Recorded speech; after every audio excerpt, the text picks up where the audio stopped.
Welcome to our channel. Today Bible verse in Tamil.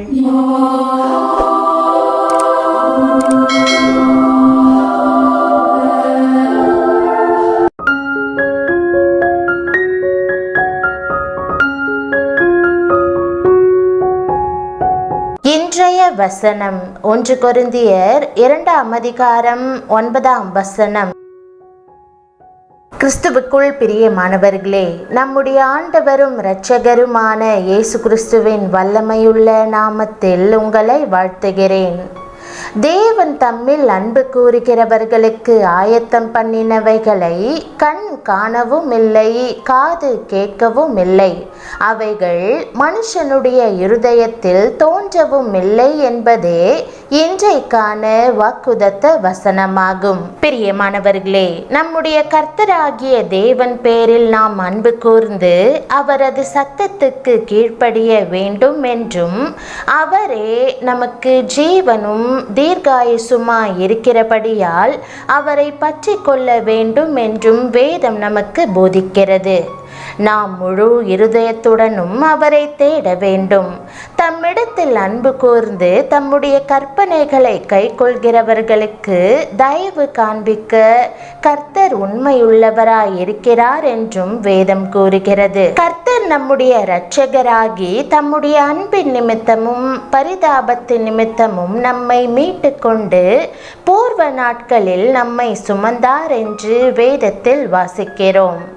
நாம் பாவிகளாய் இருக்கையில் கிறிஸ்துவை நமக்காக மரிக்கும்படி அனுமதித்து தேவன் நம்மேல் வைத்த தமது அன்பை விளங்க பண்ணினார் என்று வேதத்தில் எழுதப்பட்டுள்ளது. கிறிஸ்து உங்களுக்காகவும் எனக்காகவும் தமது ஜீவனை கொடுத்தார். இவ்வாறு ஆண்டவர் நம்மேல் வைத்த தமது அன்பை விளங்க பண்ணினார். பரிசுத்த ஆவியானவர் தேவனுடைய அன்பை நம் இருதயங்களில் ஊற்றியுள்ளார். ஆகவே இயேசுவை முதலாவது உங்கள் சொந்த இரட்சகராக ஏற்றுக்கொள்வதும் பின்னர் பரிசுத்த ஆவியானவரின் அபிஷேகத்தை பெற்றுக்கொள்வதும் முக்கியமாகும். நீங்கள் கேட்டுக்கொண்டால் ஆண்டவர் தமது பரிசுத்த ஆவியை உங்கள் மேல் அளவில்லாமல் ஊற்றுவார். ஆபிரகாம் கர்த்தர் மேல் அன்பு கூர்ந்து அவருடைய கற்பனைகளுக்கு கீழ்ப்படிந்ததால் அவனுடைய முதிர் வயதில் ஒரு குமாரனை பெற்றுக்கொண்டான் என்று வேதம் கூறுகிறது.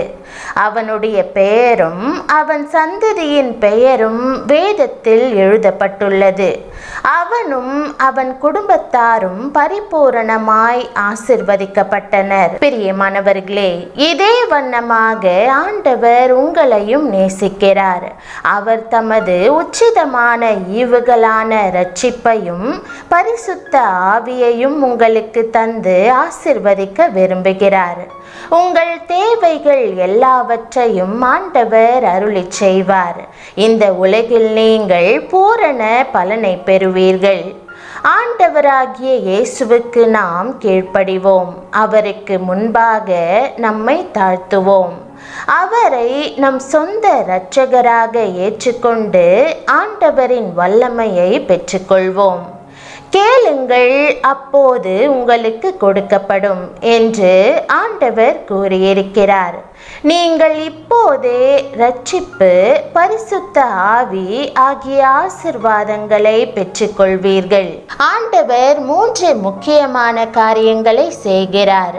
நாம் தேவனுடைய வசனங்களுக்கு செவி கொடுத்து அவரது சித்தத்தை புரிந்து கொள்ளும்படி அவர் நம் கண்களை, காதுகளை, மனங்களை திறக்கிறார்.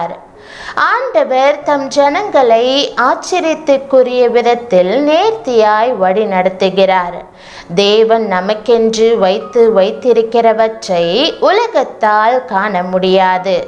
ஆனால் தேவனுடைய ஆவியால் நிரப்பப்பட்டவர்கள் அவருடைய ஆழமான இரகசியங்களை அறிந்து கொள்ள முடியும். ஆகவேதான் வேதம் தேவன் தம்மில் அன்பு கூறுகிறவர்களுக்கு ஆயத்தம் பண்ணினவைகளை கண் காணவும் இல்லை, காது கேட்கவும் இல்லை. அவைகள் மனுஷனுடைய இருதயத்தில் தோன்றவும் இல்லை என்று கூறுகிறது.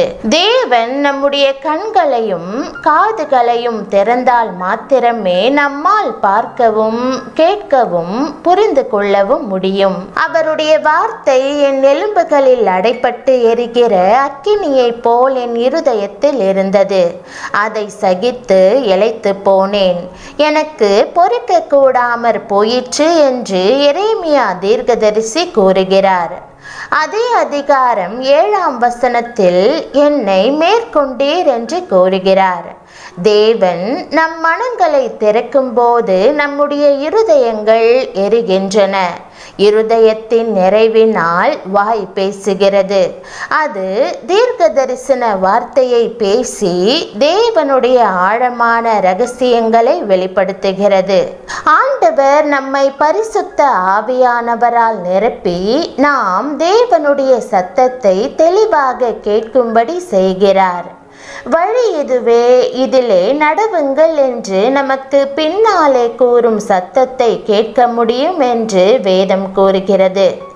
ஆடுகள் வழிவிலகி செல்லும் போது அவற்றை அழைப்பதற்காக எப்போதும் மேய்ப்பர்கள் மந்தையின் பின்னாலே செல்வார்கள்.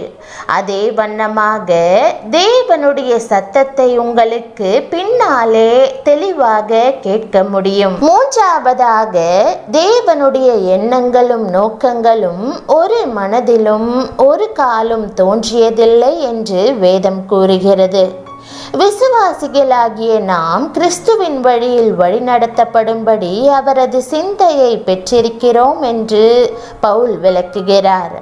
இயேசு தம் சீஷர்களுக்கு போதித்த போது அவர் அவர்களை ஊழியக்காரர்களாக மாத்திரம் காணாமல் தம்முடைய சிநேகிதர்களாக பார்த்தார். அவர்களை தமக்கு சமமானவர்களாகவும் உலகில் தம் துணையாளர்களாகவும் நடத்தி தாம் அறிந்த எல்லாவற்றையும் அவர்களுடைய இருதயங்களை திறந்து அவர்களுக்கு வெளிப்படுத்தினார்.